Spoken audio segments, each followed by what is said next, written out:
English Flow podcast. From Speak English Flow Daily.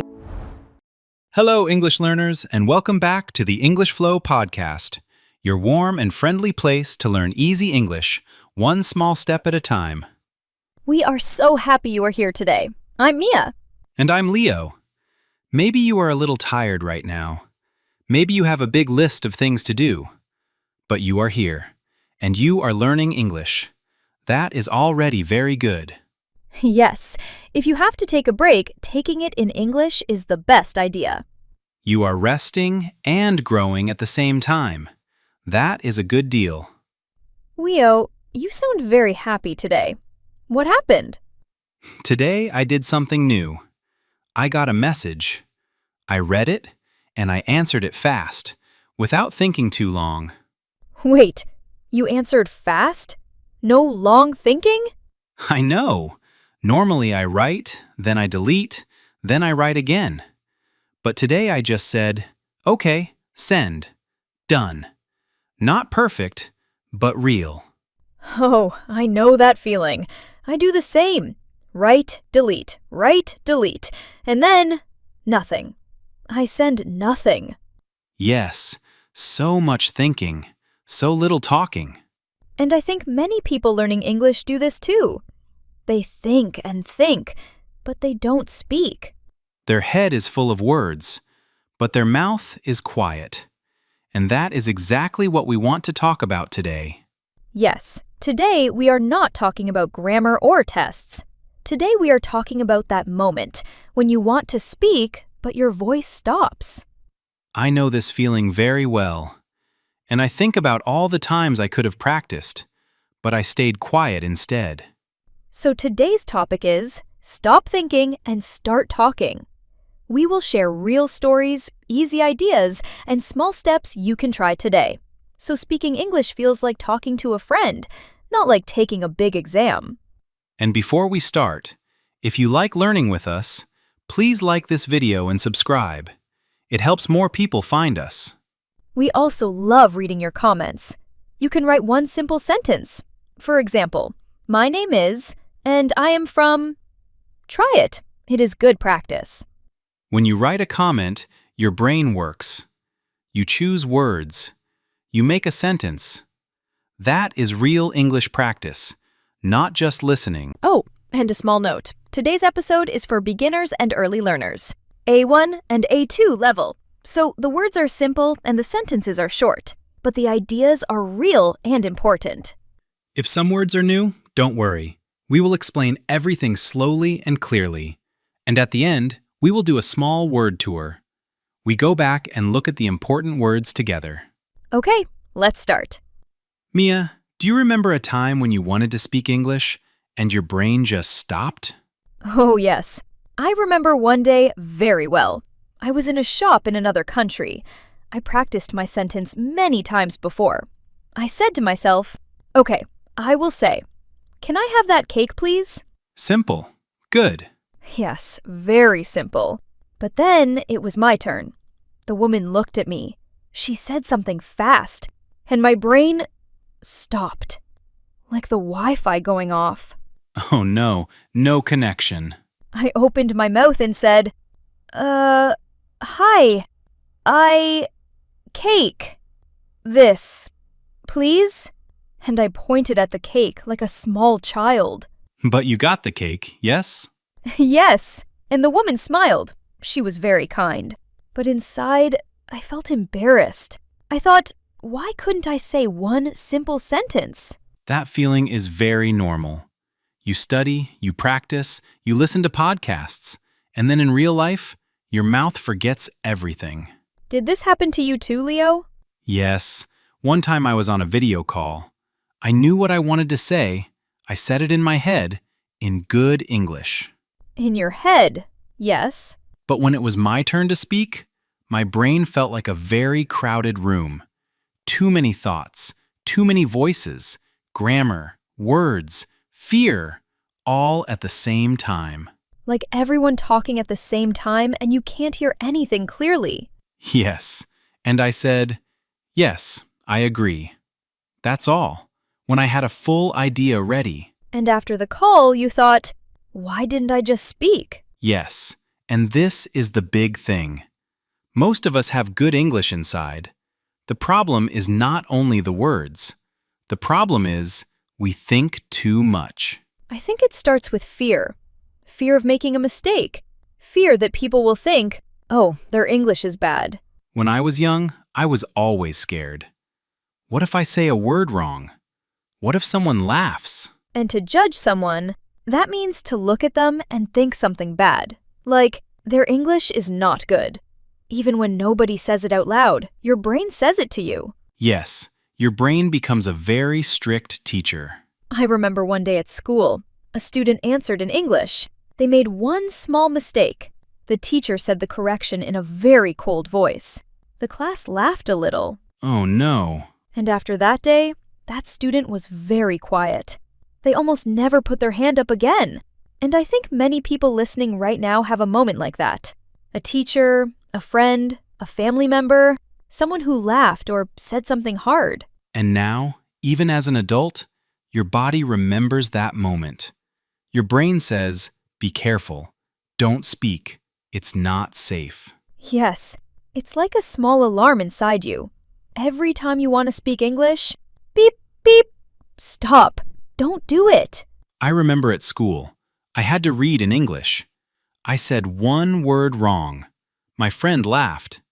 I smiled outside, but inside I thought, next time I will read very fast so no one can hear me clearly. And that one small moment, it can stay in your memory for 10 years. One laugh, one comment, and your brain says it is safer to stay quiet. And there is something else too. It is called perfectionism. Perfectionism. This is a big word. But the idea is simple. It means if it is not perfect, it is not good. So you wait, and you wait. You want the best sentence, the best grammar, the best words. It is like waiting for the perfect bus. You say, no, not this one, not this one, and all the buses go. And you are still at the bus stop, alone. Many people say, I wanted to speak in the meeting, but I changed my sentence 10 times in my head, and then the topic changed. Or at a party. You want to join the group.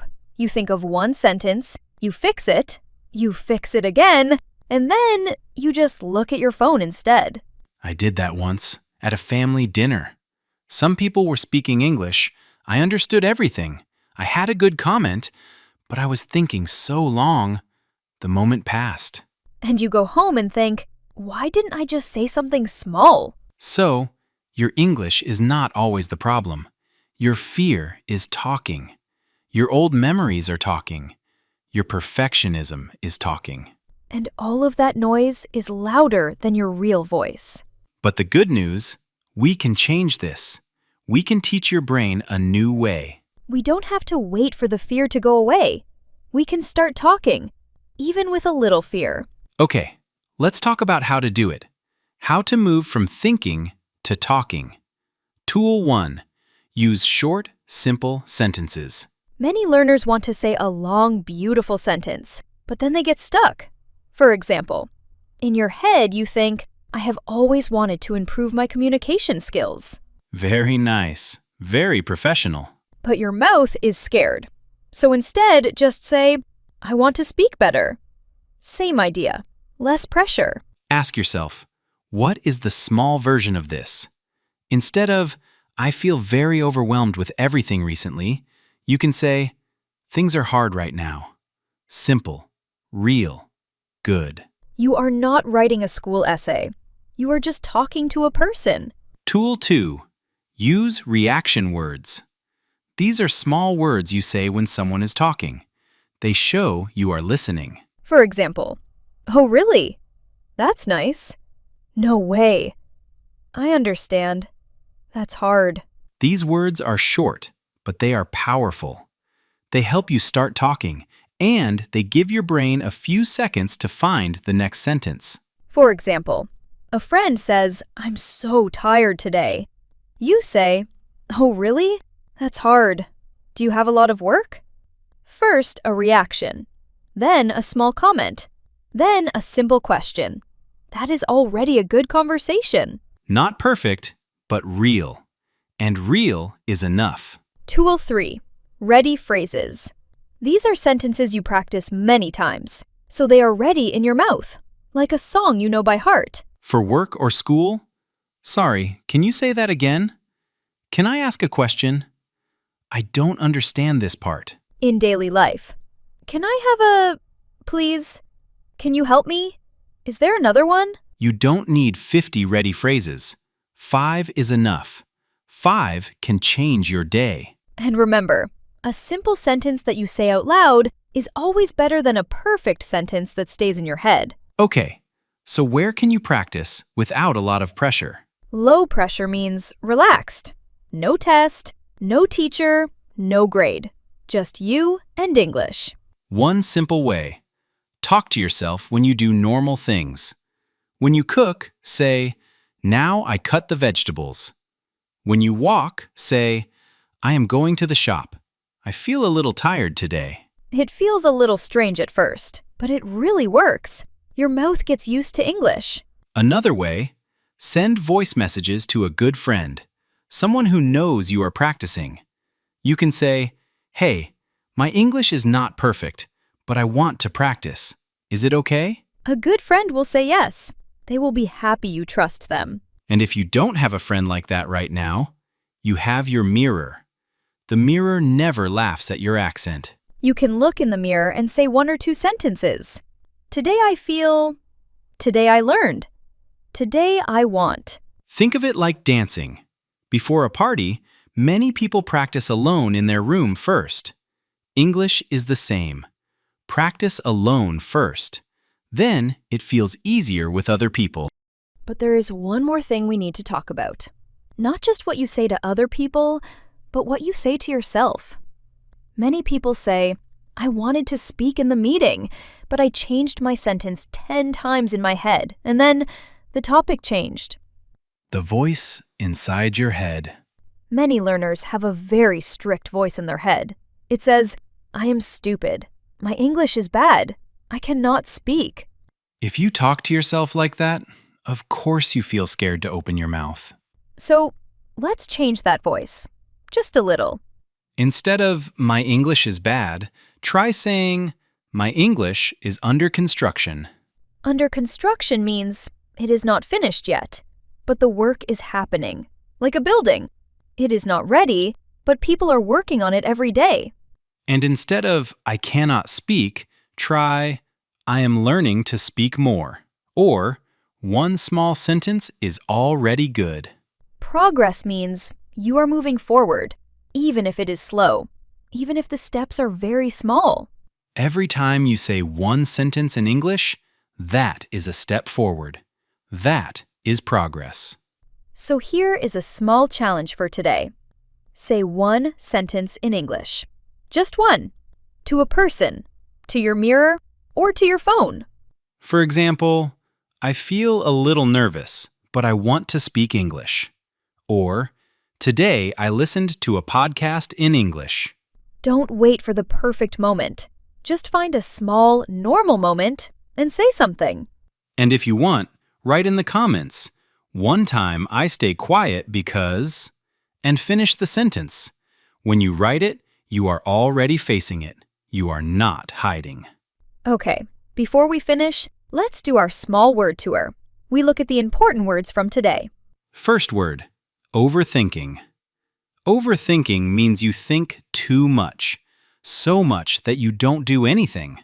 For example, "I wanted to send a message, but I was overthinking, so I didn't send it." Next word, mute. Mute means no sound. When your phone is on mute, you can see everything but hear nothing. In this episode, we said, your head is full of words, but your mouth is on mute. You have ideas, but no sound comes out.